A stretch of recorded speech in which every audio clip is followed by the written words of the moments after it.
Let's send it back over to 1st and 10. I know those guys know it. You are looking, I'm not certain about Jalen. I know Skip and I are movie people. Damien, you got thrown under the bus. Yes, you I'm did. sorry. Hey. Those were tough. Blame Gabe.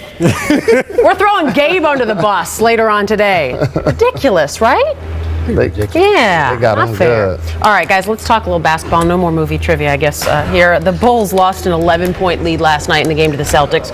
Skip, who do you blame in this one? Jalen, I realize Derrick Rose is only 20 years old. He's just an NBA baby. But still, as the Bulls point guard, you know and I know, he should have gotten that 11-point lead home. And I'm going to say this again. I still think that Derrick Rose is a better athlete than a basketball player. I still think he's a little overrated as the first pick in the draft. I've called him a mini LeBron because obviously he can really get to the basket, even though he's only 6'3". But LeBron is an excellent passer, and I question Derrick Rose's feel for the game, his ability to create teammate shots. And last night, Rondo was just daring him to take and make jump shots, and he just can't because he's not much of an outside shooter. So I thought he lost the control of the flow of the game at the end. First and foremost, Rajon Rondo is definitely taking Derrick Rose to school. He's having a tremendous series, basically averaging a triple-double. All credit to Rajon Rondo.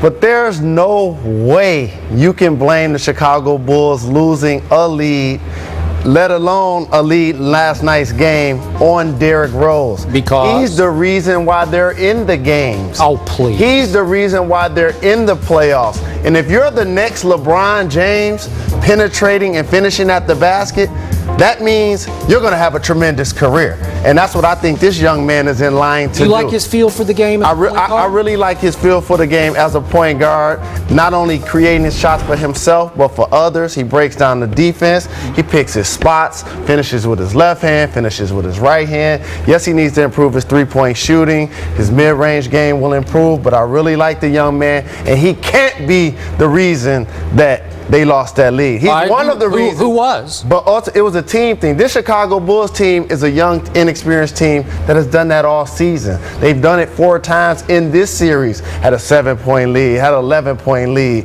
and lost the game, or even won the game.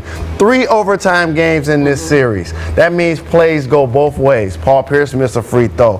Brad Miller misses 2 free throws. The games continue. He had 36 in game 1. So he's a reason why they're there. I want to see their veteran players like John Salmons, like Brad Miller, actually play well and play consistent for the entire game. Okay, now he had 6 turnovers. He had a killer turnover down the stretch last night. And I still say, with the Kirk Heinrich explosion at the end of the half, that was crucial. I think Derrick Rose has played not very well the last 3 games. He's not playing his best basketball by no means the last couple of games, but he's nowhere near the reason why the Bulls lost the lead or potentially may lose the series. Could have fooled me.